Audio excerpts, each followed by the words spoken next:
Hello, good afternoon. Please welcome to the panel on how privacy innovators are trying to seize the business opportunity of personal data protection, organized by LSEC and IPACSO. LSEC is an international IT and information security cluster. It's a non-profit organization that promotes information security and the enterprises in Europe. And IPACSO is a joint academic industry project aims to support the development of innovative cybersecurity and privacy-related activities in Europe. My name is Giovanni Verheaghe. I'm from Vasco Data Security. I'm responsible for the corporate strategy and the innovation center. And we are a world leader in providing online identities, authentication online identities. A little bit of the context, we all know that today there is a high cost for consumer to manage their personal data. We don't see it, but we studies, for instance, from Daunting in 12 revealed that on an average user would need 76 working days to read through all the privacy policies that they are confronted in a year. So I think this is very huge. And add to this the cost of maintaining privacy settings on each side, remediating when problems occur, and so on. So it's even a bigger issue. Things are going to get worse if we are thinking on the Internet of Things, where everything will be or become online. Back in the 90s, few technology companies cared about security. They were badly hit as the privacy wave is coming. The lessons from those past failures is that today companies should be much more proactive in offering privacy-enhancing technologies to customers. The panel will address some of these typical and specific challenges privacy innovators face in their day-to-day development. Please let me introduce Ulrich, the CEO of LSEC, and he will moderate this debate. Ulrich. Thank you very much, Giovanni. Thank you very much for that very kind and excellent introduction. So it is my pleasure actually to have this distinguished panel sitting here behind me, next to me. And thank you very much for joining you also. From what you've learned from Giovanni and also what you might have been reading in the program overview, it might seem a little bit like the panel that was in the main hall just before this one. Last year we organized a similar panel, and this year we want to take it a step further. So last year we tried to discover at the same location here, almost the same timing, just before the reception. We had an interesting debate and discussion with 5 privacy innovators, talking about how privacy is actually changing the way that they are making business and also what type of business models they have been applying. For us that was an interesting start, but today we want to try to understand how innovative you need to be to become a privacy innovator or to start a business in this world. And therefore we have tried to get for you this afternoon a couple of people who have been doing this and who have been working on innovating with privacy already for many years. Some others who have been doing this rather recently. We have some large companies and some smaller companies. But first let me take some time quickly to introduce you to what IPACSO is and what we intend to do with IPACSO and also how IPACSO might be able to help you. Basically, I'm going to stand a little bit on the side here. IPACSO is intended to be an innovation framework for cybersecurity and privacy innovators. What does that mean? It means that we are building today an innovation framework, tools and methodologies to help people from research or just if you have an idea in getting into business and getting actually this innovation into something which could be also valuable over time. We are trying to understand what the economics are, which is one element of this. So we've been investigating and done that already by now into a couple of results, investigating the economics of privacy. There's some materials available on the IPACSO website. We've also done this for cybersecurity. So through this, you'll get the baseline material when you want to start talking to investors on how to explain them that privacy is not only about regulation, it's not only about Snowden, it's actually a business opportunity where people are really seeing that there is a need for themselves, but also from their companies in spending money specifically to be privacy enabled. This actually brings us then to a whole new opportunity and market space where you don't really know how to start. And so we have investigated different types of innovation models. How do you start from this basic idea into building your own business? And so all of these different paths and challenges we will actually guide you through with the documentation that we have through the IPACSO platform. We organize also from this content different bootcamps, and we do this during the next year in different cities throughout Europe, and you're very much invited to participate in those. Our first bootcamp on privacy will be organized on the 6th of February here in Brussels. So the framework in its basis is taking a collection of different perspectives. It's taking the perspective of which technologies are available, what's the regulatory development, and how is this actually progressing. But it's also taking into considerations what sort of human interactions do you need, what sort of things do you need to do within your own company in order to get the attention of the CEO to start something new, or to get people excited about maybe developing your own team and getting a couple of people together on developing this new opportunity. It's still work in progress, and that's something that is supposed to be delivered during the course of the first half of this year. So do follow us on this. IPACSO is a collection of both industry as well as research groups. Amongst them, ourselves from LSEC. I'm the managing director of LSEC, and then from the other industry partner is Vasco, here represented by Giovanni. And then we have Espion, an Irish company, an Irish research institute, WIT, and a German research institute, DIW for the economic side. So altogether, we are developing this platform, basically. With this team extended with a couple of external advisors who have been working on innovation for quite some time, and also with people that you might know from discussions here during the last couple of days, people from the technology side as well. So to give you a couple of ideas on how this would look like, so this is the baseline that we have for some of these bootcamps. I'll quickly go through it. We'll guide you basically to what it really means to be a startup in this case.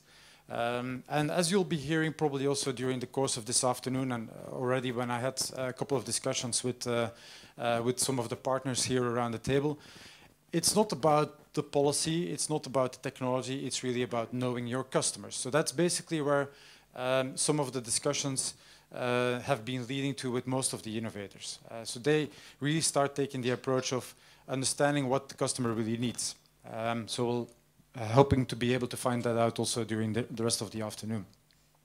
And of course, if you then take into consideration the technical issues, then you'll also be able to discover that there's actually quite a lot more than just the technical considerations in terms of relations with customers, but also the legal constraints in setting up this environment. But once you get there, then there is quite a lot of positive opportunity. Over the last couple of years, the last 2 years, there's been a huge demand in, for instance, cybersecurity technologies and products, and the investment has been following that space quite strongly. So it's not unlikely that this will be happening into the privacy market, and we actually already see that happening today. Still mainly in the US, but also Europe following a little bit slower. But quite a lot of investment money is going into startups, into cybersecurity and privacy. So in any case, from us and from the project partners, we see that there is a continuous opportunity. And that's also why we try to help basically the European development, the European startups and the European research community to take the next step. And we hope to be able to continue to do that with the European Commission. And that's also why we've invited Pierre Chastanet from the European Commission to think alongside these ideas. So quickly going to the panel, and this gives you some more background on the things that we are doing with IPACSO. Next to the baseline materials that we are handing over, we're also supporting the promotion of those starters. So the companies that we've identified as starters, we're helping to take the next step. We're getting them interfacing time with customers, both large and small, as well as with investors. So that's the type of promotion that we are doing. And we've organized also what we call the Cybersecurity and Privacy Innovation Awards, the first time in October 2014, and again we'll be doing that this year and then continuously as well. So we'll be closing the first, actually the round of interested companies and innovators in June, so you still have some time to apply, but do send in your case. We have some flyers upstairs on the table of IPACSO that you can take along, where you can find some basic information about this, and just let yourself known to us, and we'll be happy to take you along. And then maybe you'll be sitting here together with us next year also in this panel, because one of the participants here was actually the winner of the 2014 Privacy Innovation Award, and that's Sedicii, here represented by Richard, just next to me here.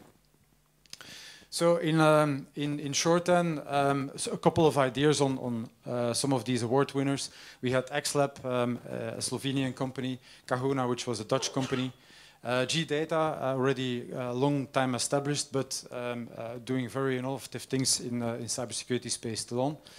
Then of course Sedicii, we'll be talking a little bit more about that shortly. And a Norwegian company called Rosberg.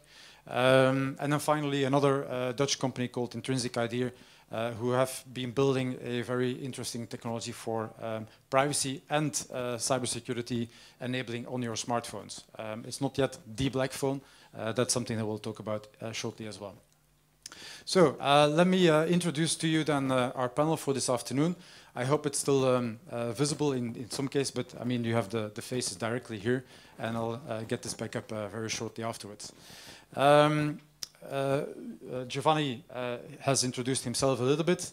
Let me then maybe start immediately by explaining to you some of the other panelists. We have Paula here from Intel, Marcel van Galen just sitting next to her from QE, Dutch company. Then Pierre, I already introduced, as well as Richard here.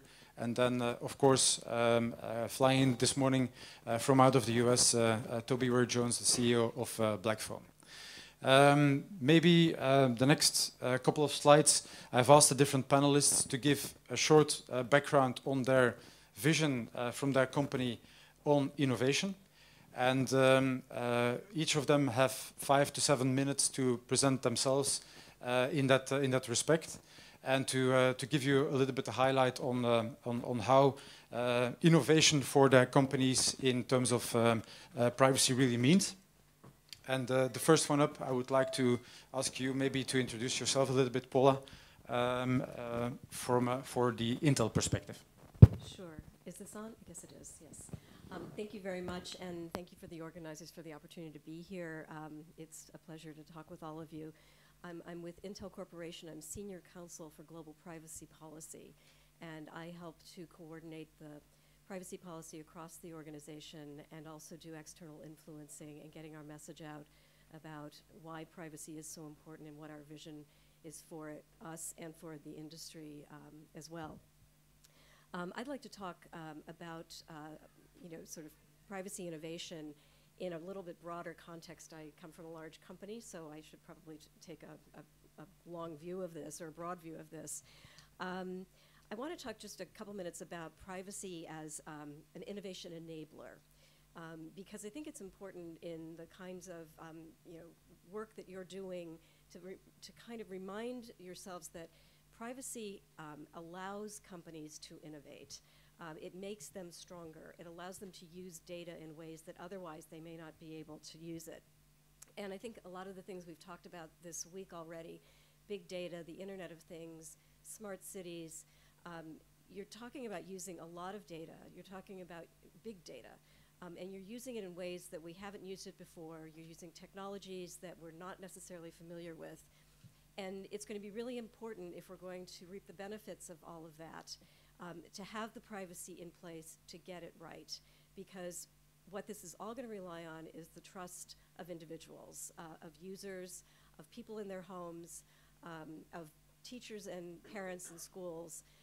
If we're going to be able to use that data robustly and aggressively, we've got to be sure that we really understand the risks, and that we put the right protections in so that people can feel comfortable that the data about them is not going to be misused.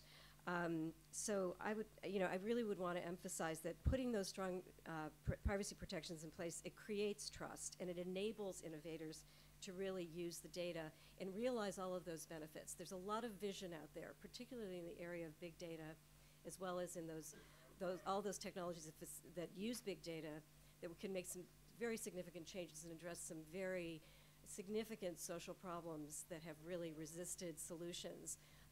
But we're going to need the privacy to get the privacy right. We're going to need to have the privacy and the innovation.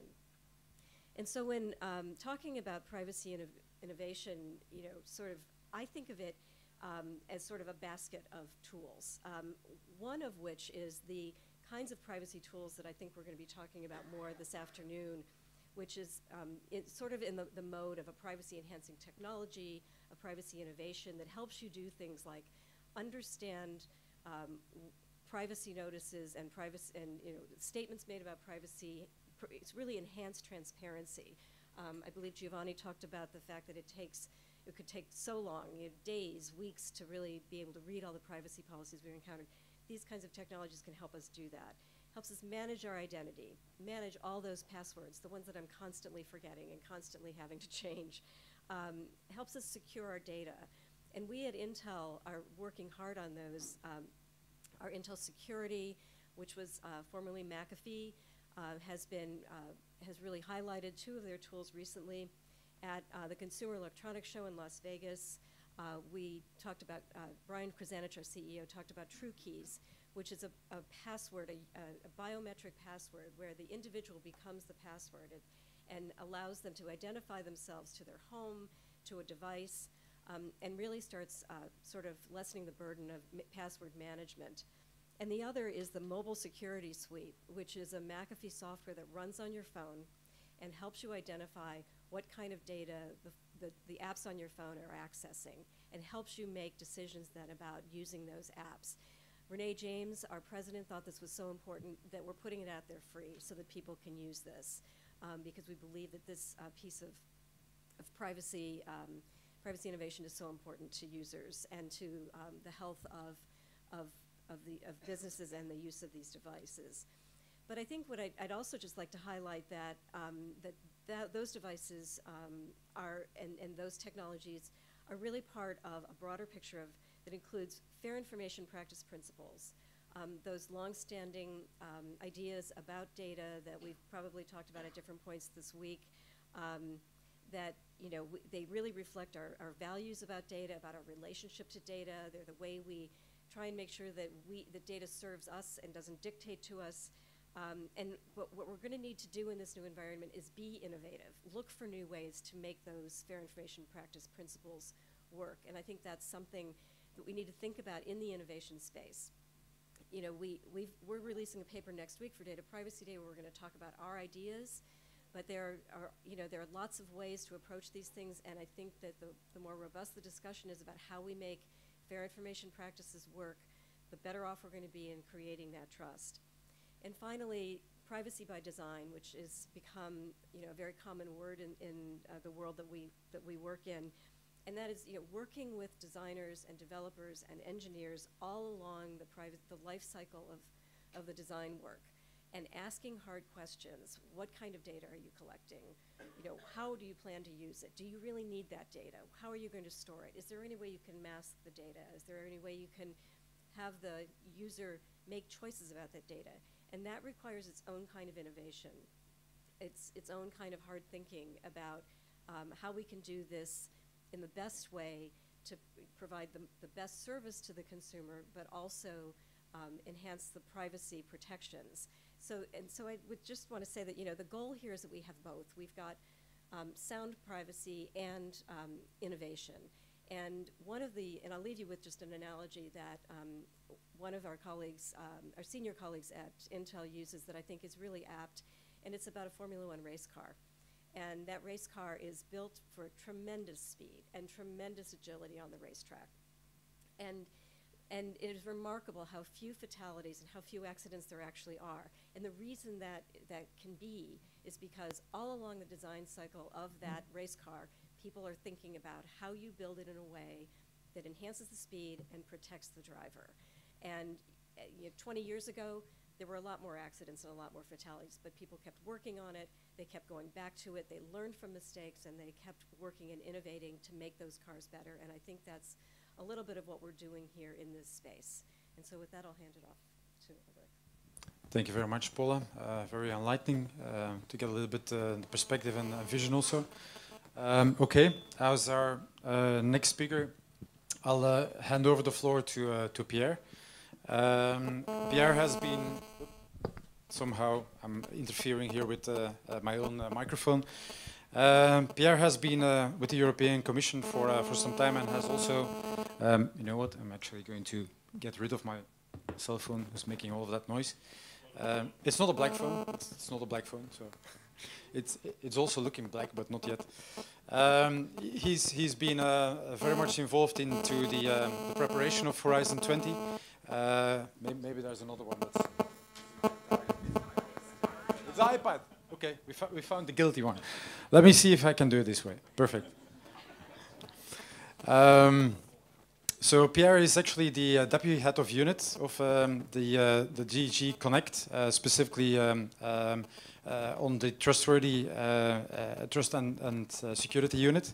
Has been very much involved in designing the Horizon 20 program for some time, and used to work before that with Procter & Gamble as head of global ICT innovation, amongst others. So Pierre, I'll leave the word up to you to give us some perspectives on how the view is within the unit on innovation and privacy. Thank you. Okay, thank you very much, Ulrich. Good afternoon, everybody. I don't know. Yes, okay, that works. Okay, so my unit is occupied with looking at how we can enhance security of network and information systems and how we can protect European citizens in their online activities, in particular with respect to security and privacy. In order to do that, we are using different tools that are at the disposal of the Commission. We're using legislative instruments. We're in charge of negotiating the directive on network and information security that is currently in discussion with European Parliament and the Council. So with the objective to lift up the European preparedness in terms of cybersecurity in all member states of the EU, because we see there are huge discrepancies among the member states, and also to identify a number of critical market operators that are essential for the good functioning of the European market, and give some obligation to these critical market operators with respect to preparedness to cyber risk. We're also using policy. We launched in 2013 the European strategy for cybersecurity, together with our colleague from DG Home and the European External Action Service. So we are in charge of implementing the cybersecurity part of this strategy. And finally, we are managing the research and innovation program with respect to digital security and privacy. Finally, we're handling the e-privacy directive, and of course we're waiting for the final provision of the data regulation framework in order to see what we need to do with the e-privacy directive. So today I will, of course, focus on the innovation dimension, as this is the subject of this panel. Let's look a bit at the bigger picture. So I think my previous panelists highlighted the fact that data is really the new currency. Business models are changing drastically around the trading of data. If you think about it, criminals in the past they used to rob banks. Modern criminals they steal personal data. I think it's a major change, and that highlights the value that is around data. On the other end, there is a growing concern in society by citizens, by enterprises. Awareness is raising around these privacy issues. Snowden had a major effect on that. Also, the Charlie incident, terrorist attack in Paris. So that really modifies the paradigm on how you look at security, how you look at privacy, how you protect fundamental rights of citizens in Europe. On the other end, the demand that is created by citizens and by enterprise create new market opportunities for entrepreneurs, for innovators. There are huge opportunities raising to help people address their privacy concern, to implement the legislative provisions that are foreseen by European and national regulators. What we see is that innovation is still extremely fragmented in the privacy space.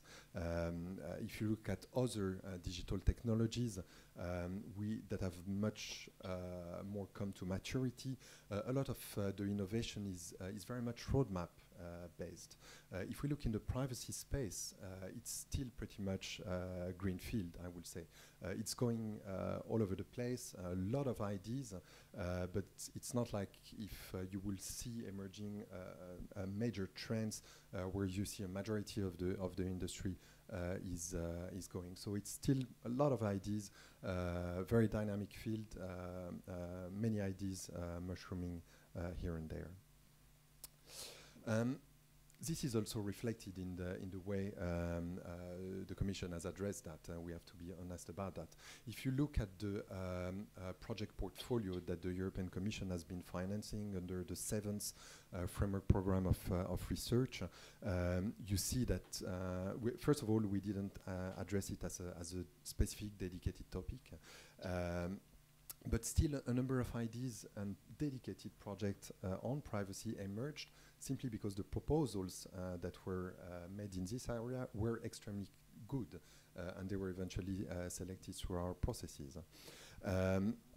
We have been trying to cluster these various projects that have emerged in this area, like new approaches on privacy in dedicated application, for instance, mobile security in the cloud, a new model to manage electronic identity, and some projects in the area of deployment and innovation. In Horizon 2020, which is the next framework program of research and innovation, we've tried to take a more structured approach to privacy. So there was actually a dedicated call this year in Horizon 2020 Societal Challenge 7 on secure societies that was fully dedicated to privacy, with about 15 million that were allocated to this topic. We're finished with the evaluation, and the projects that have been retained will be announced pretty shortly in the next coming weeks. So we start having a good portfolio in this area, and you can actually count on the fact that we will pursue growing our project portfolio in this sector, because there is a very strong demand for innovating in the privacy space. Just without making a formal announcement, our prospect is that we will launch likely another call dedicated to digital privacy in the course of 2017. All details to be confirmed still. What are we looking at? The focus is very much on user-centric. So to try to address this increasing privacy concerns of citizens, and to develop and deploy tools that enables users to get into control of what happens with their data when they get online. So we need transparent solutions that are user-friendly. I think usability is really a fundamental criteria that we're putting in with respect to the proposals that are being made, but also looking at the business model. IPACSO, I think, is doing very good work on that, and we would like this to be translated into practice in the proposals that are being made in this sector, looking at also the economic dimension of data usage. Okay, and that I think I've covered largely. Just to conclude on some prospect, I think you highlighted at the beginning the challenge of Internet of Things. I think this is really a major opportunity. So all objects that surround our life are going to get connected at a short to medium term, and connected smart objectives, they create the next wave of digital transformation in Europe, and also major business opportunities in Europe. At the same time, it's going to introduce major vulnerabilities and privacy issues in Europe. So in this respect, as we're developing the technological building blocks on Internet of Things, we really need to think privacy by design from the very beginning. Again, it's one of these areas that is kind of greenfield, where we have the opportunity to address both privacy and security concern from the very beginning. It's not something that we can patch ex post, so it's something that has to be designed from the beginning. Also, I see for innovators the opportunity to facilitate the implementation of the regulatory framework. There is still a huge amount of discussion on the final provision of the regulation, but eventually it will be up to innovators to find practical solutions to turn regulation into practice, to something that can be usable for both citizens and enterprises. Finally, just to conclude on this Snowden versus Charlie issue, we can see that there are tensions in both directions on pulling the dilemma privacy versus security in opposite angles. And I think that requires fundamental discussion in our society, involving all actors around it. So regulators, of course, industry, entrepreneurs, innovators, civil society, to discuss on what is collectively acceptable with respect to this dilemma. So I think today's panel in CPDP, the entire event is one good effort in this direction. Thank you. Thank you very much, Pierre. Excellent. Maybe as a short add-on question, before I hand over, you specifically focused here on the digital security call, but as far as I understand, in any of the ICT calls, there's also actually a specific need to make sure that privacy and actually also security is in there, correct? Yeah, absolutely. So under the leadership in enabling and industrial technologies for ICT, where we're investing significantly for dedicated ICT technologies, both privacy and security are going to be addressed as a functional requirement across the board. Okay, thank you. Okay, and we have also some links for you afterwards. I see that I noticed that some of you are trying to take pictures of the slides. Usually that doesn't really relate that well. So we'll be publishing these slides in any case on the IPACSO website. If you would like to use them, I'll ask the authority still to my panelists to be able to do that, but most of the slides will still be available on the IPACSO website as of tomorrow, highly likely. And so then you have all of these references, of course, as well. Now, let me allow me for a second to introduce you to our next speaker, who's Toby Weir-Jones. He's the CEO of Blackphone. Now, those of you who have been attending CPDP today and yesterday, you might have noticed also a colleague of his, Phil Zimmerman, who is also here, the research partner within the company. In this case, we've also asked Toby to participate and to give more his reflections from the business side, and also in this case from the innovative perspective. Toby has been working with the sister or mother company, if you like, of Blackphone, namely Silent Circle.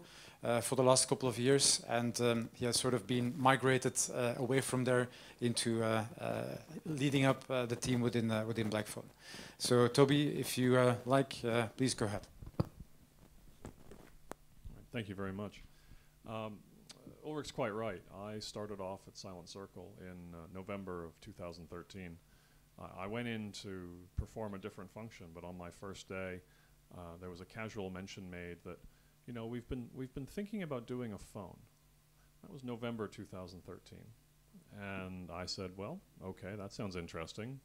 What would you like me to do about it? And they said, well, it's sort of all over the place. Can you try and sort it out, bring some order to it, and figure out if there's a business there? I said, okay, fair enough.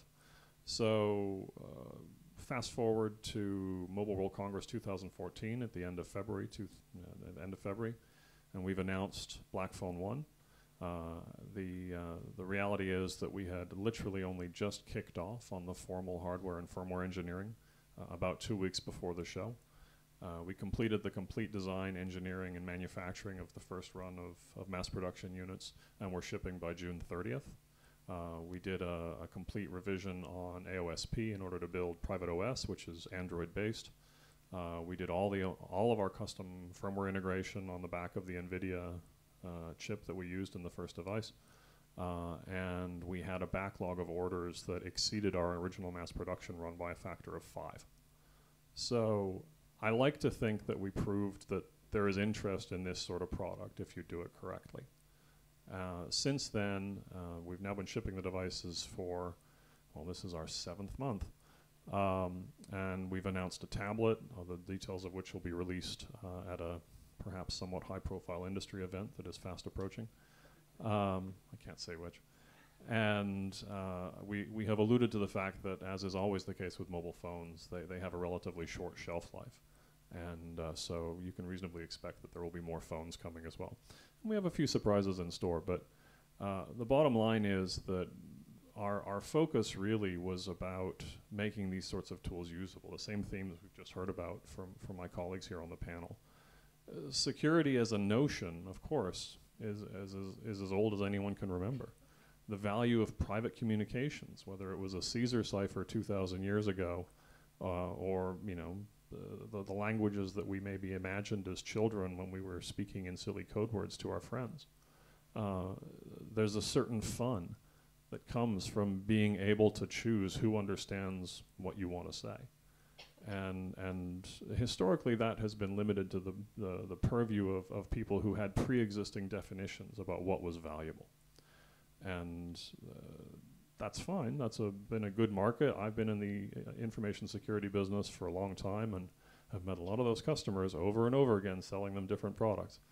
But what we really wanted to do was take the work that Phil and Silent Circle had done on, you know, secure communications as an activity and implement it into a turnkey device that was a familiar form factor to a much larger population than just the ones who've been told that they value security.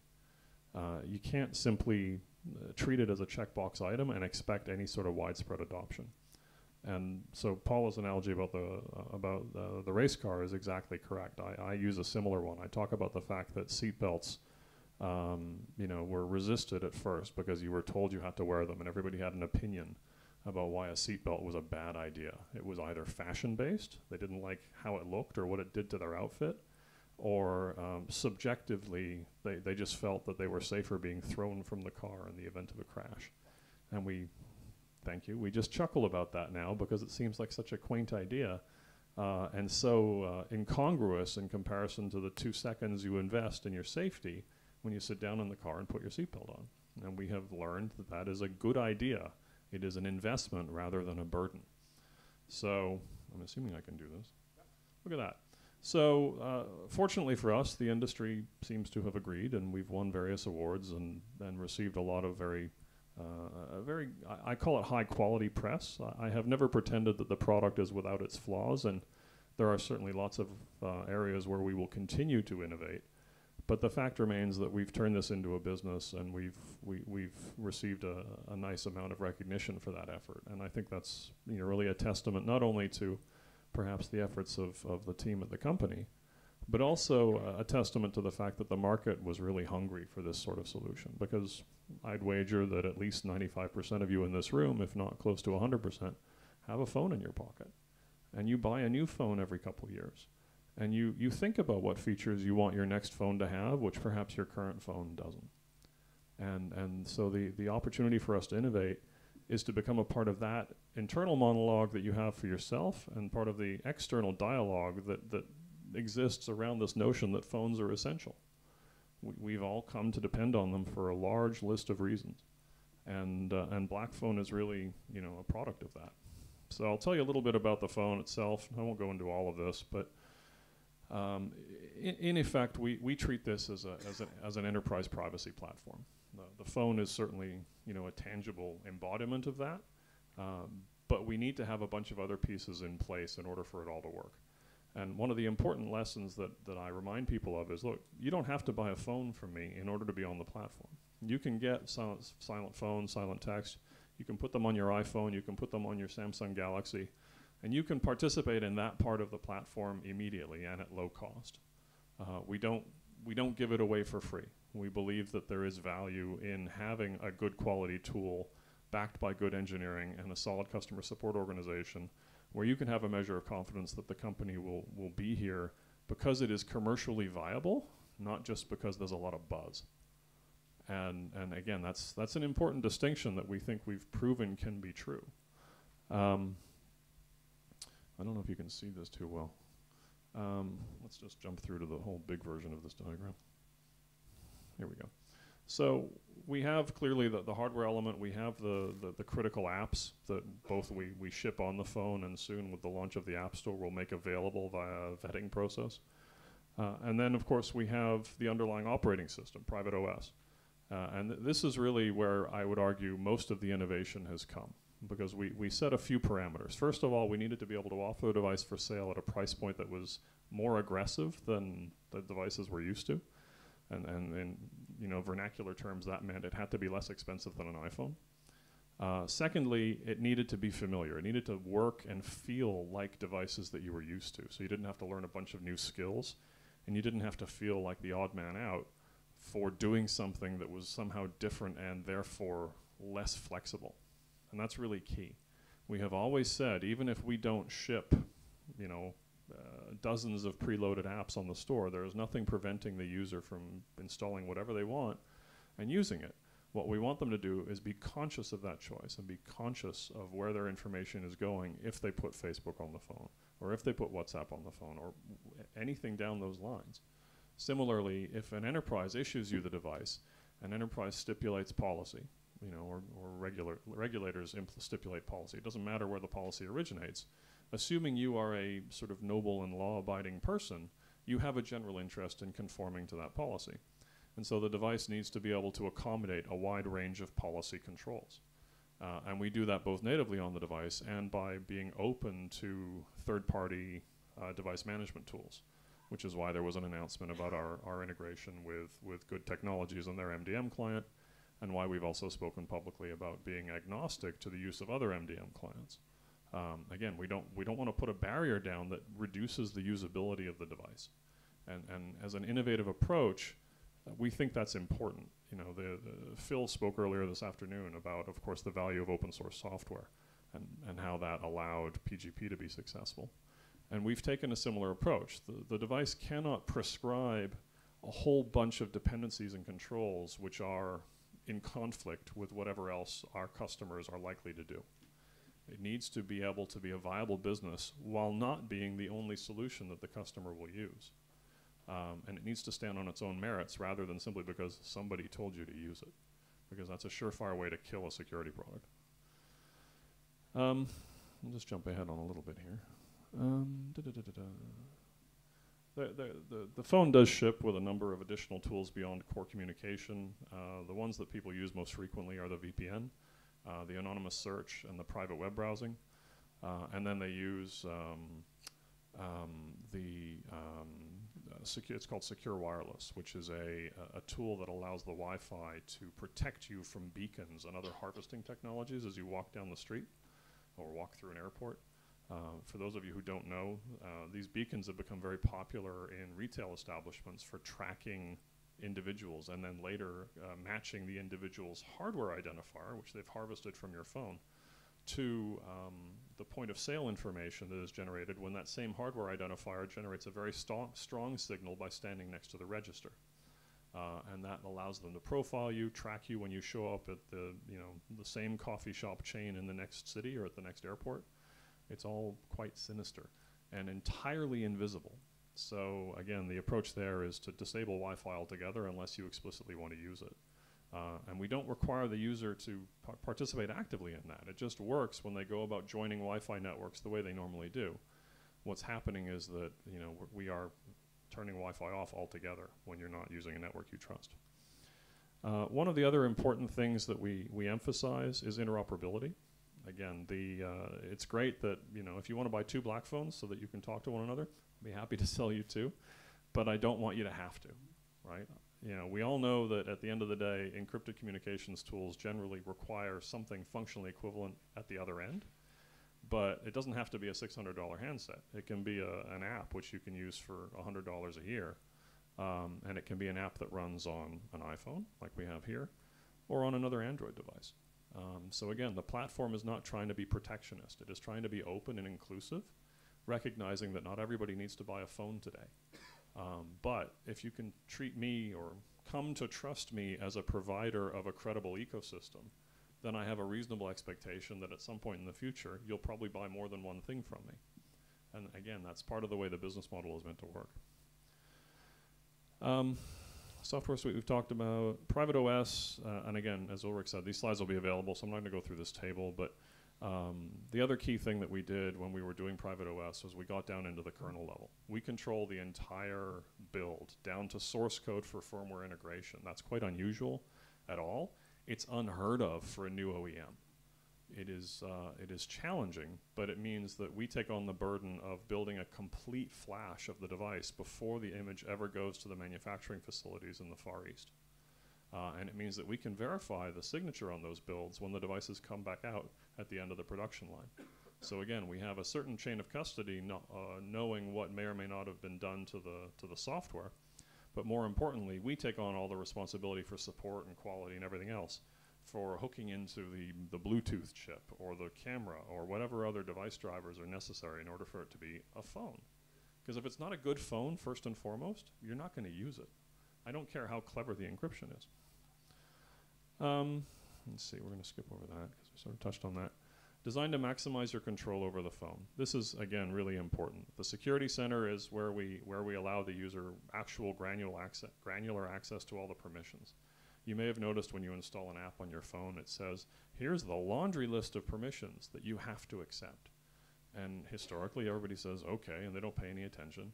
And the next thing you know, their SMS messages are being indexed word for word and used to build a behavioral profile over, who you talk to and what they're likely to say. Similarly, the remote wipe client doesn't require a personal identifier. So it's keyed to a hashed hardware identifier, which is fine. We need to do something.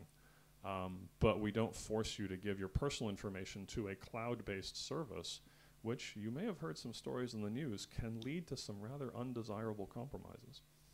I hope most of you aren't taking photos and storing them on iCloud. Finally, again, it needs to be open in that it's not locked to a carrier. So it is a GSM device. It works on any GSM network anywhere in the world. It's LTE compatible. It does all the normal happy phone things that an LTE phone needs to do. And you don't buy it from the carrier. The carrier doesn't have a voice in what the OTA updates that we release are going to include. We don't allow the carriers to insert software on the build. So all of the software updates come purely from us. They're delivered from our server farm in Switzerland. And again, you have that confidence that you're not getting meddled with, as traditionally was the case. More press, there's some interesting stuff in there. A little bit on the hardware spec, and I think that's probably where I'll cut it off for now. So thank you all. Thank you very much, Toby. Maybe another two interesting things to add to this. You started explaining about your background and also Silent Circle input. But I think it's also useful to say to this crowd that actually the phone is sort of a US, European combination of things, because your partner is originally a Spanish company, the manufacturer of the phone. And then basically the data centers are hosted, as you mentioned, slightly in Switzerland. That's correct. The manufacturing partner is Geeks Phone, based out of Madrid. They were the ones who had navigated the treacherous waters of small volume device manufacturing in the past. And that allowed us probably to save 2 years of difficult learning. And that was really a critical reason why we could bring the thing to market in 5 months. Okay, great, thank you. Maybe next up is one of the award winners of the IPACSO activities that we've been organizing. So I'll hand over the word to Richard Coady here, who's representing Sedicii today. Richard has been one of the founding members of the company. The company has an interesting history since it's actually based upon a research paper that was published a while ago. It was somewhere on top of a pile of other research papers, and it was discovered by Richard's colleague a couple of years ago, before they discovered, well, this could be actually an interesting way to start developing a new business based upon a high demand where privacy is really key. Richard. Okay, thanks, Ulrich. First of all, I'd like to appreciate the invitation to attend today and discuss. So I'm hoping the few brief slides I have will give you a background on innovation in our world. As Ulrich mentioned, our technology is based on 4.5 or 5 years of research out of a prominent university in Ireland. And the objective of the research was to identify new and better ways of authenticating. We all know that the authentication methods today do not work, in the sense that 300 million people have exposed password theft over the last 12 months, and it's growing year by year. So what we've developed is basically a technology based on a proven cryptographic protocol known as zero-knowledge proof. And what it actually achieves is it eliminates the exposure, the exchange or transmission of private data during the authentication and ID verification. So in essence, what it can do is it confirms that two parties know the same information without ever exchanging, exposing, or storing that information. And in essence, what it does, it helps kind of deal with issues that was already mentioned in having to have multiple passwords, because the fear of being of passwords being stolen at a central authentication server. It allows seamless and single sign-on. And it also reduces impersonation and identity theft. So that's exactly what we do. And I suppose from the perspective of what we do in the research and to what it actually offers to the users and to the actual consumers of the of digital services. So the value proposition that we've identified is basically it enables users to consume digital services knowing that their data, their private data, is secure. So this private data can be a password, can be a credit card number, it can be anything unique about you that you do not want to know.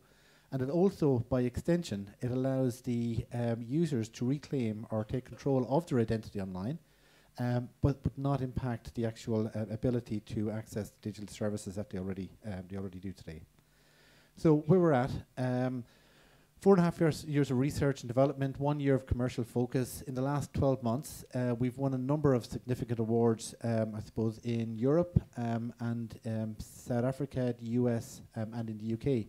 And each of these awards have validated for us, I suppose, our innovative approach, and also have helped us to, I suppose, how best to apply the unique technology that we have to market applications, to solutions that actually make a difference, that businesses are looking for, society is looking for, and government is willing to invest in.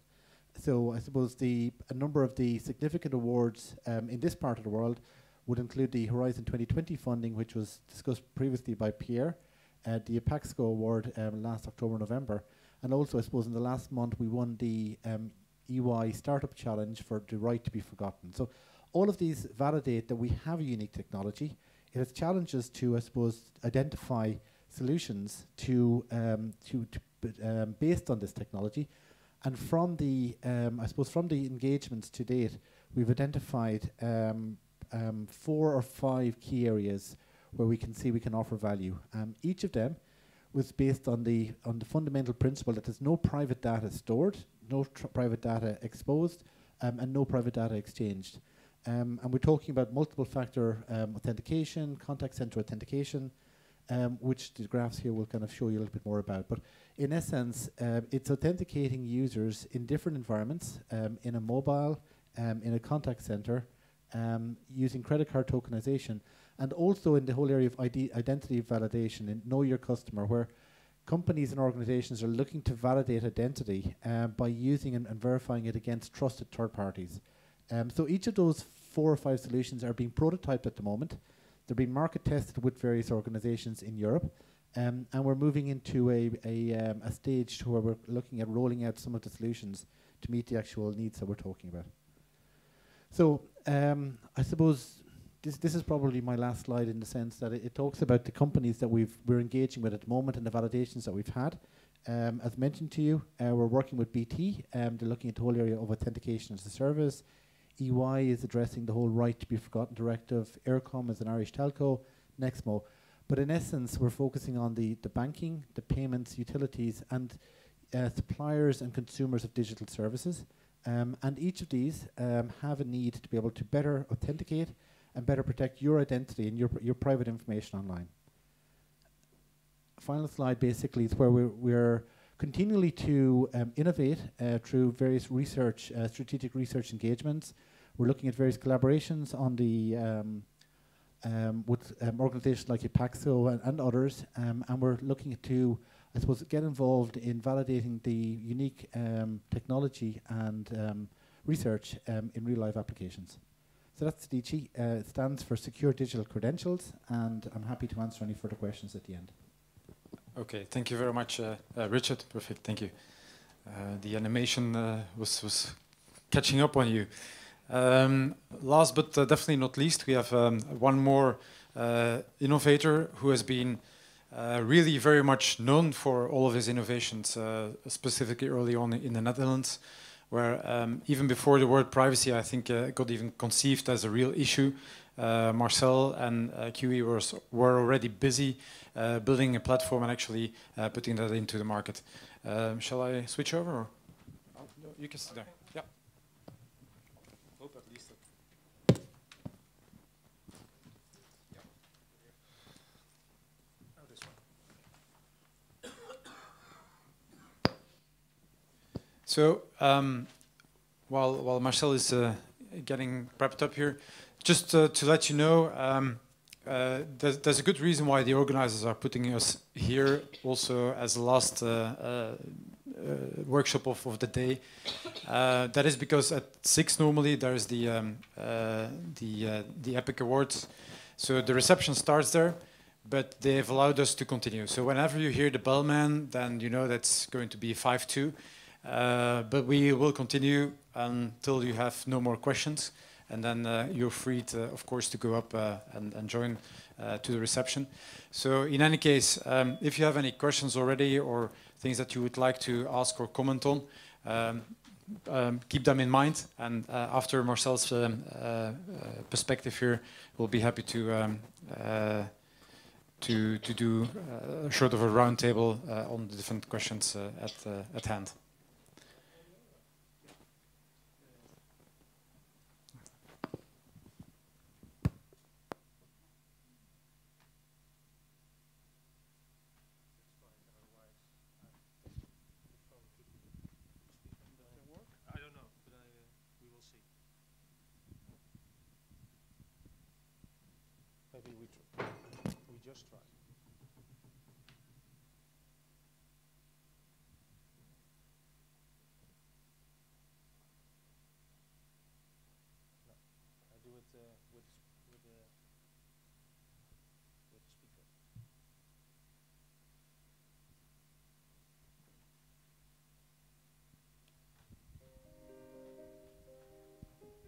Privacy online is an illusion.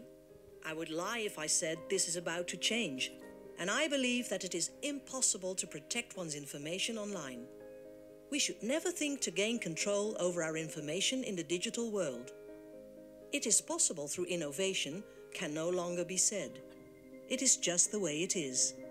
Individuals need to adapt to systems implemented by organizations. That is the new way of working. Enabling individuals to control their own information is way too difficult. To log on to multiple portals using different usernames and passwords is the only solution to gain access to one's own information. Simplifying things for individuals, that is unnecessary. Individuals are treated badly. Key turns the world upside down. Individuals are treated badly. That is unnecessary. Simplifying things for individuals to gain access to one's own information is the only solution. Using different usernames and passwords to log on to multiple portals is way too difficult. Enabling individuals to control their own information, that is the new way of working. Systems implemented by organizations need to adapt to individuals. It is just the way it is can no longer be said. It is possible through innovation to gain control over our information in the digital world. We should never think that it is impossible to protect one's information online. And I believe this is about to change. I would lie if I said privacy online is an illusion.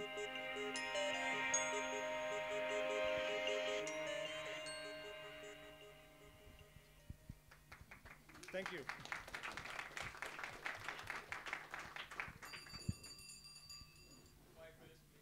Okay, no, thank you, thank you very much. Okay, well, thank you for having the floor, Ulrich. Well, we are quite a while working on the team privacy, and our mission is actually to give you back your controls. And we think it's impossible without being part of the digital chain. So we really have to flip, and we really have to innovate. So to be able to full commercialize the World Wide Web, we need an extra layer, and actually that is what Key is doing. When you look at the world today, this is about what it is today. So we have here the bricks, we have here end year 60, the Internet Protocol, and we have the World Wide Web. And here we are standing at the site trying to manage all this, to manage all the websites, to go from one site to another, to bring information, to do everything. We have to agree with all these terms and conditions, all those pages Giovanni mentioned. So it's a radical thing what we are doing today. And then the Internet of Things is coming, and we get even more crazy. Where is all the data going to, and how can we personally mine our data and do something smart with it? How do we do this? So what Key created is actually open standard and a set of rules and regulations. We call it the scheme, to be able to create a trust layer. And sometimes we say, okay, it's the 8th layer of the whole Internet Protocol, to be able to give you your own place in the digital world. And you is not Key, because Key is only a foundation, a non-profit foundation, to work on the open standard and the rules and regulations. And parties who can comply to the rules and regulations can issue you your personal domain, and other parties can connect organizations to this same trust layer. And what you get actually is a world which really turns around, because you are in charge and companies can subscribe to you, and you are in charge of your own terms and conditions. So when a party subscribes, he agrees with your terms and conditions. And this all works in what we call a four-corner model. So the Key Foundation is the one keeping things straight, and 2 license roles, the issuer and the service provider, helping the user, and the user chooses his own issuer, helping organizations choosing their own service provider. But one thing you know for sure, there is this trust in the system. So what Key actually is not more than a scheme. So it's not sexy at all. And what Key also is a very heavy piece of governance, to be sure that we can have this trust and can be a worldwide standard. And this leads to very interesting things. And I really should like to give you some demos, but it's not for now. That's for some other time, or maybe after this meeting. Thank you. Very much, Marcel. Great. I think this gives you a little bit of perspective also on various ways that people are working with the concept of privacy to innovate and to build new things. But as you've learned and heard as well, it's not always the privacy consideration that's in the back of this. It's sometimes the customer demand, that's sometimes a specific need coming out of an enterprise market. So one of the major questions I had basically for all of you is, over the last year we've seen so many new innovative things being presented in the market on privacy. How can we actually define whether it's a solution or whether it's something, if a fad, as you like? So is it fab or fad? How do we make the distinction with a new server, new technology being presented into the market? There's been a couple of examples already there. How to make the real distinction? I'll start with you, Toby. How do we make the distinction? Thank you. I guess the way we make that distinction is that the broad ambitions of privacy, the objectives of privacy, are not new. They have had currency and relevance for thousands of years. The standard complaint has always been about usability. And what we like to think is that the technology is now getting to a point where usability can improve to the level where a mainstream audience will use it instead of resenting it and rejecting it. So I don't think it's a fad. I think that the rest of the supporting technologies and infrastructure have been lagging behind the mathematics.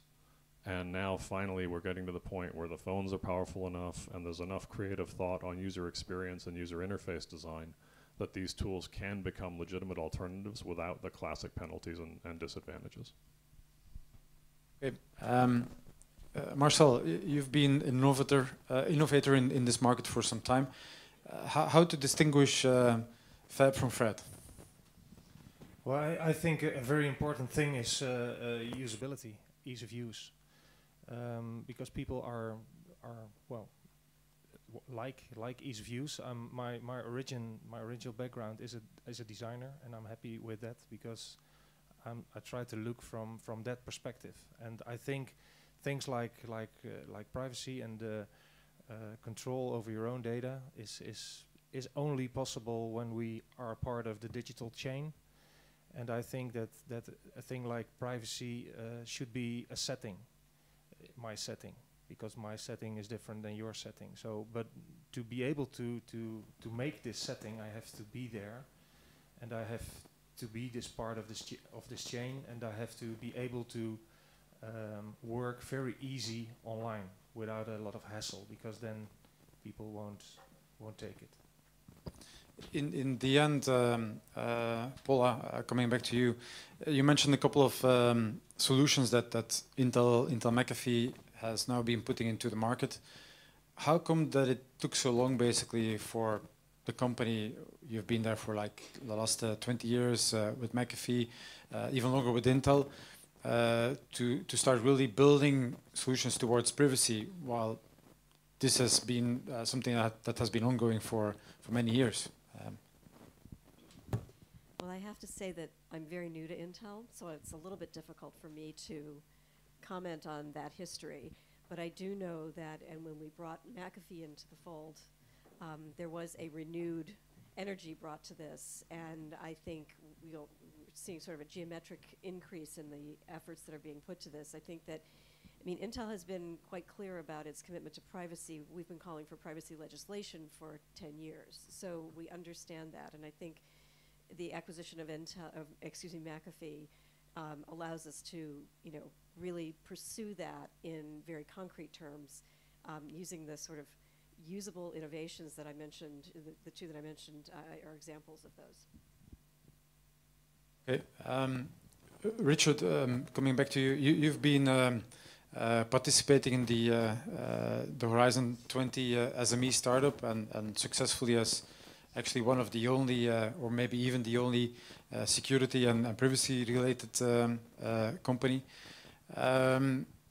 In the same space, why did you conceive this market of privacy, basically, or this perspective of privacy as your one of the main aspects of the product? Was it because there was a specific demand heading towards you from some of the potential customers, or how does it relate to some of the customers that you're seeing today, or potential customers? Okay, I think as a user, you need to identify where the challenges are, where the problems are. So as a user, and not as Sedicii, I think it's disconcerting the level of security, privacy, all of the challenges that exist today.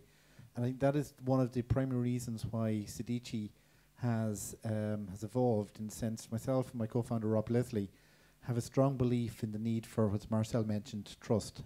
Trust is one thing that's lacking, and we need to improve better. And I think in the past we've enhanced security and we've enhanced privacy at the expense of user convenience. And when you expect somebody to remember 25 different passwords, I'm not sure if it's going to work. So our objective here is it's validating the technology, and it's basically focusing on trying to increase the standards around security and privacy, but also maintaining the convenience that is important from a usability perspective. Okay, I'm just considering, Pierre, if you've learned all of this, if you heard all of these concepts and technologies presented. Let's say if we would create a company or a solution based upon all of these technologies. We have the chips coming out of McAfee. We have somebody who's doing the integration in the phone and also has the operating system in the phone. We have an identity solution, a governance model behind it, and even some credentials to support it from Vasco. Isn't this the perfect privacy and security solution that we could have in Europe? That's a very good question. I think we need to, before we start consolidating supply of privacy solutions in Europe, I think we need to let a bit of time for new ideas to emerge in this field.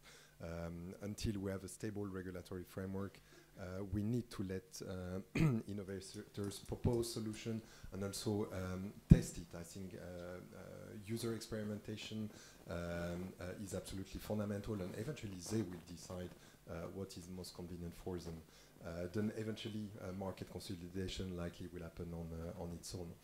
What is really satisfactory is to see that innovation in privacy is happening in Europe. Even without the regulation that has been passed. Without the regulation, exactly. So it shows that there is, first of all, a strong appetite from entrepreneurs to go and invest into this field, that there are very promising ideas emerging in this area, and that Europe is really well positioned to become the world leader in providing privacy solution. Before it turns that. Okay, no problem at all. So anybody who would like to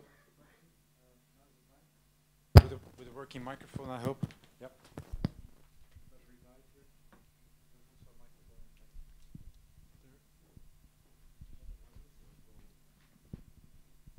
Thank you very much.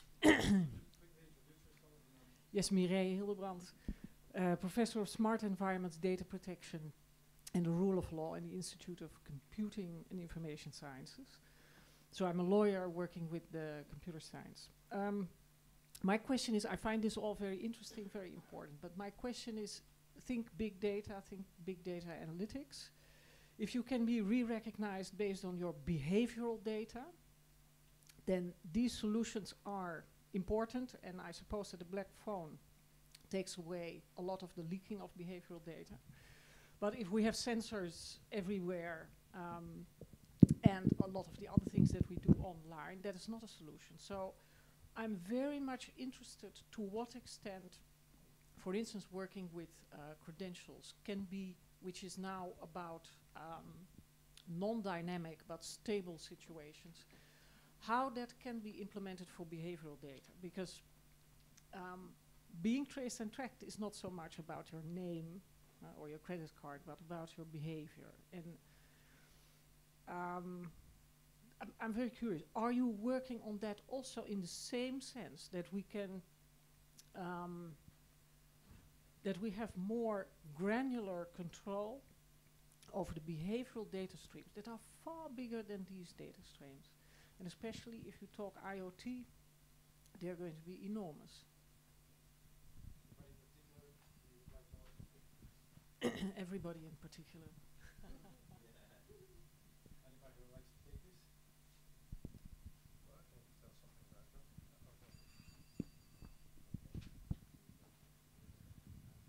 This is the soup is ready, or what? No, we of course we're thinking about that, mainly the Internet of Things, because what we think is that when you have your own position as part of the of a trust layer, then behavioral data should be yours first, so that you can decide what to let go, to let through. Paula, do you have a perspective on this from within Intel? Because you'll be also a huge part in providing all of the structural background for smart cities and IoT. Right, and you know, I have to say that I'm not the technology person at Intel, but I can say that, you know, as we are looking at this idea of, you know, what do you do with fair information practices in these kinds of environments, which I think is what you're talking about. How do you empower choice? How do you make this transparent so that people understand, you know, what's going on in the space? You know, do they have choices? You know, who may be collecting what kinds of data? You know, we've been working with, we've been working with a professor at New York University, Helen Nissenbaum. I'm very interested in her work because she talks about how do you provide the ability to create preferences across a data ecosystem. And I think it tries to anticipate what you're talking about, where you know, it's not one-on-one relationships with various vendors or with various entities, but a network of sensors that is collecting data. And I don't have the answer, but I know that people are working on it. We've got people in, you know, I've been working with, you know, speaking with Helen Nissenbaum on this. I know that in Washington, the University of Washington, in Seattle, these kinds of conversations are going on. Because Intel really, you know, it's not just, we're not just saying this. We understand if we can't do this, if we can't create these environments that are protected, individuals are not going to want to, you know, take up this technology. You have their data used, and so we've got to come up with the solutions. Some of them are policy solutions, but some of them are related to technology. Richard, could be an idea to put the trust layer with all of the things, and you guys being the hub for all of these things, that we can trust them? Yes, I believe so. It's a moving paradigm in the sense that there's so much change, there's so much evolution of technologies, and Sedicii, I believe, has the underlying architecture to allow some of that to take place. But I'm not going to give you an answer. I don't know. So. Well, today, typically the way that it's being handled is by basic whitelisting. So any device getting somewhere online, it gets an authorization based upon the MAC layer. But usually that's not enough. Toby, I think you guys have also a perspective on this, and maybe Giovanni, I see that you're nodding as well. Yes, from our side, you know, we are specialized in the authentication of an online identity. But what we see more and more, if we listen to our customers, that is that behavior and even context where the user is going to becomes more and more important. And I do agree that all these data is somewhere stored and has to be analyzed in the same way as we analyze today the authentication of an identity.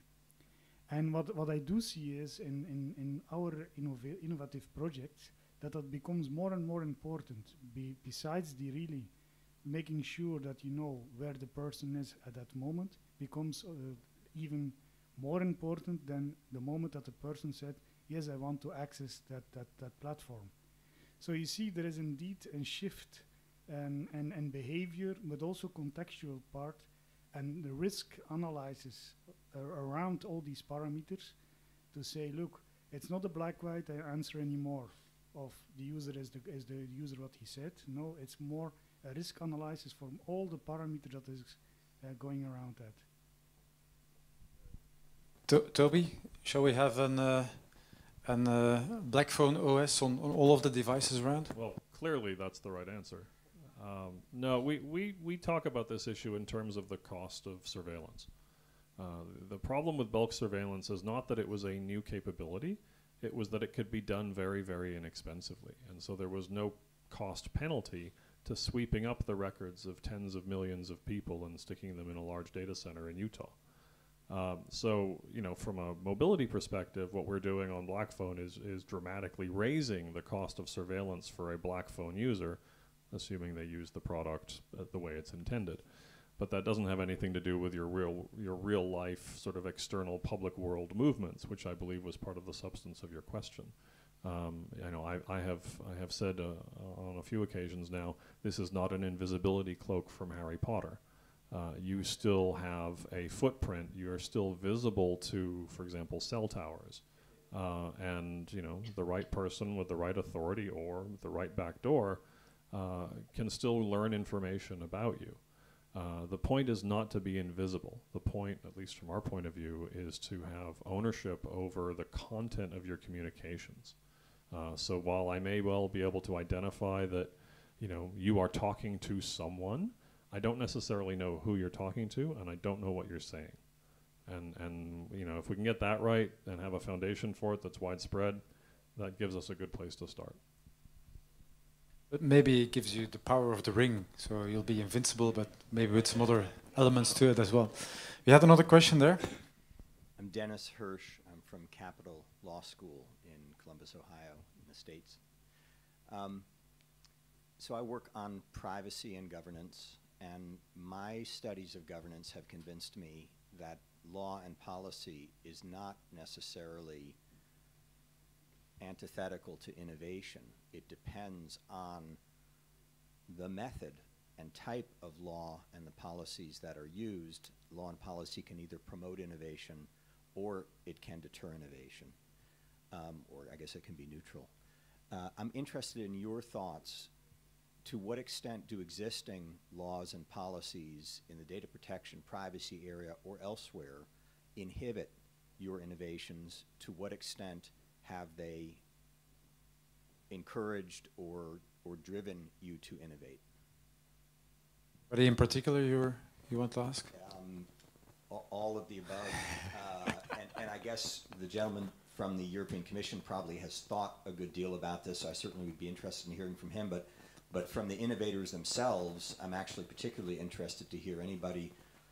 But I'm kind of interested in maybe specific laws or regulations that have impacted you either positively or negatively in this way. Okay.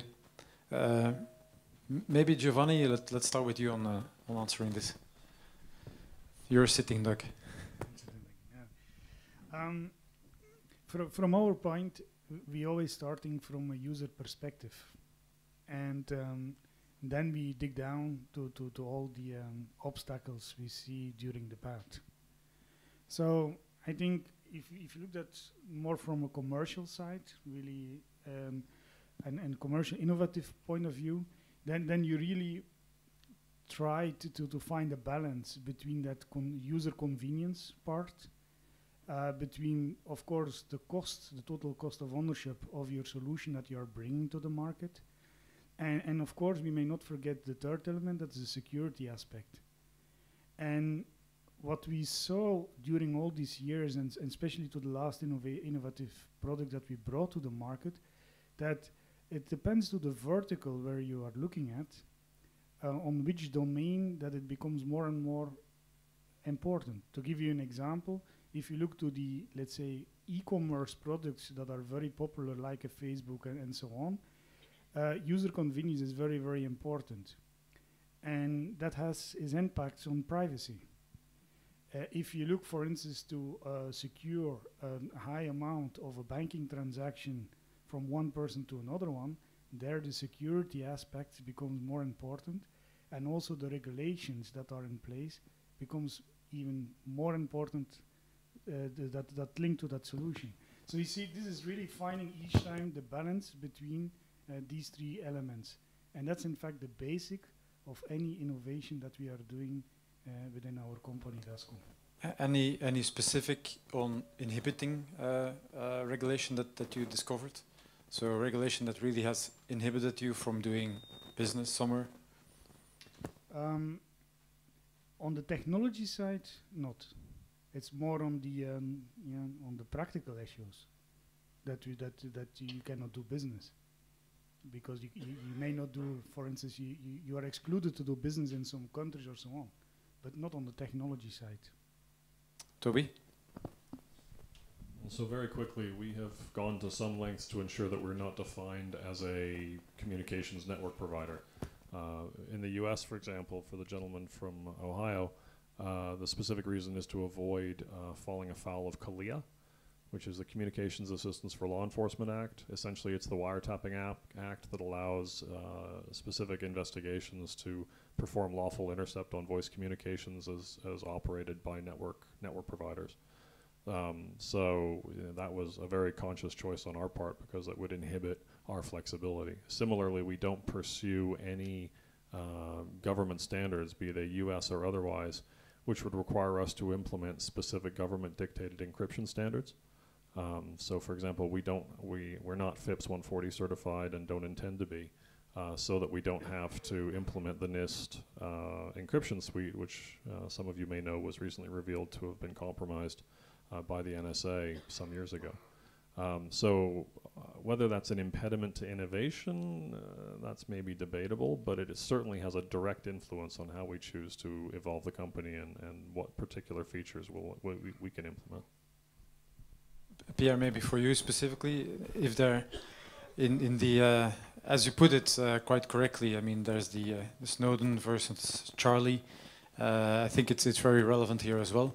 The increased tension of security regulation now again, will it actually impede privacy developments and privacy innovations?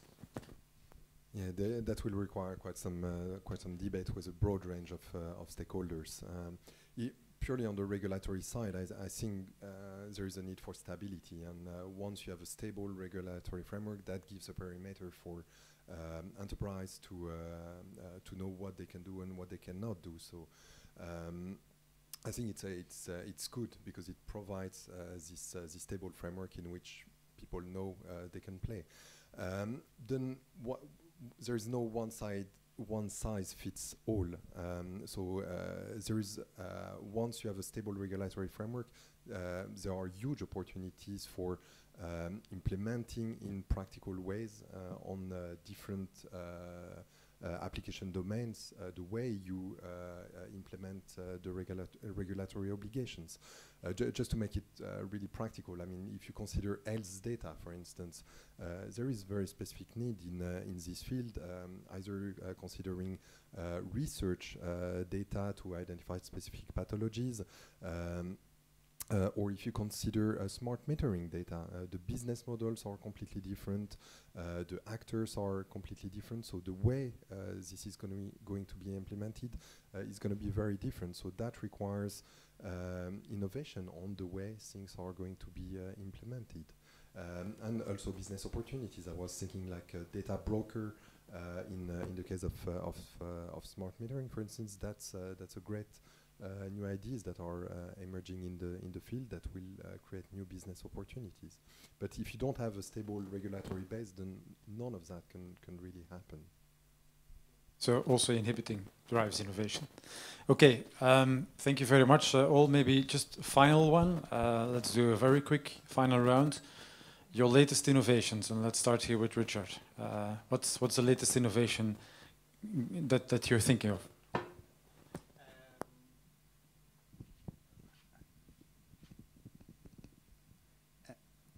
I think as part of our evolution, we've validated a number of prototypes at the moment, and I think the contact center authentication method that we've used using zero-knowledge proof has proved to be an interesting solution for many companies that's holding a lot of data on customers. So let's see where that goes, but that's kind of where our focus is at this point in time. Yeah, I think that the True Key and the security suite for mobile devices, I think those are the two that I would highlight. And beyond that, watch this space.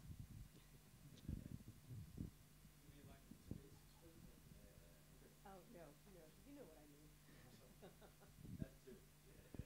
Now, for me, it's the true innovation is to really put the individual in the center. Get rid of all the platforms and all the the legislation needed to keep this correct. So I think we really, when we really want to innovate, we really should be able to look from a different perspective, from user's perspective, and facilitate the user and build it up from there. I think from a holistical point of view that the whole protocol is missing us.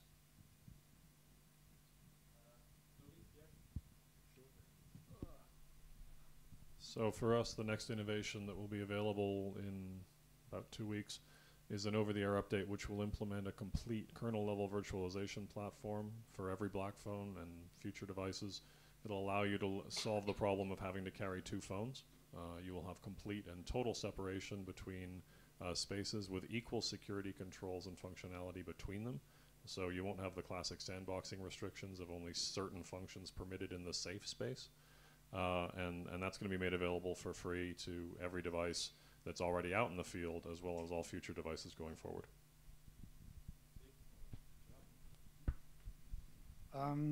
We have 2, in fact, in the near future. We will come out with our trusted identity platform, where any third-party application can request for an identity verification to that platform. That can be very important. For instance, if you want to know if a person is older than 18 years to do several things, you can just ask the platform if that is correct, yes or no, without exchanging the data itself. That's one hand. On the other hand, we are working on an open user platform for continuous and behavior authentication. So that means that the end user is coming in an environment that is trusted, that he doesn't need to authenticate anymore. So this is really a high-level project that we started a couple of years ago, and the first results will be there in 16, 17. Okay, great. Leaves me only to thank you for staying here until the very last moment, and my distinguished panel for answering all the questions and also taking the effort to be here and also to help us through understanding what sort of business you're doing and innovations you're working with. Thank you very much, all of you, and see you at the reception.